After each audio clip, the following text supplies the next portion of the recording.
మే 1వ తేదీ సీఎం చంద్రబాబు చేతుల మీదుగా వర్చువల్గా బనవాసి టెక్స్టైల్ పార్క్ ప్రారంభోత్సవం. Emmiganur MLA BV. కర్నూలు జిల్లా ఎమ్మిగనూరు మండల పరిధిలోని బనవాసి దగ్గర మే 1వ తేదీ సీఎం శ్రీ నారా చంద్రబాబు నాయుడు చేతుల మీదుగా వర్చువల్గా టెక్స్టైల్ పార్క్ ప్రారంభోత్సవం చేపడుతున్నట్లు ఎమ్మిగనూరు ఎమ్మెల్యే బీవీ జయనాగేశ్వరరెడ్డి తెలిపారు. ఈ సందర్భంగా సంబంధిత అధికారులతో కలిసి ఎమ్మెల్యే బీవీ జయనాగేశ్వరరెడ్డి సమీక్ష చేపట్టారు.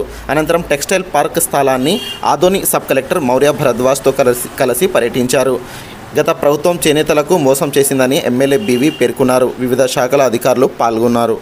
ప్రతి ఒక్కరు కూడా ఒక గొప్ప అవకాశాన్ని కల్పించేటువంటి ఒక మెగా టెక్స్టైల్ పార్కుని మా ఎమ్మిగనూరు నియోజకవర్గానికి కేటాయించి దానికి మళ్ళా ప్రాణం పోసి, గత ప్రభుత్వం చంపినటువంటి ప్రాజెక్టు మళ్ళీ ప్రాణం పోసి ముఖ్యమంత్రి వర్యులు నారా చంద్రబాబు నాయుడు గారి ఇనాగరేషన్ చేయబోతున్నందుకు వారికి ప్రత్యేకంగా ఎమ్మిగనూరు నియోజకవర్గం తరఫు నుంచి, మా కర్నూలు పార్లమెంట్ తరఫు నుంచి కూడా ప్రత్యేక ధన్యవాదాలు తెలియజేస్తున్నాయి.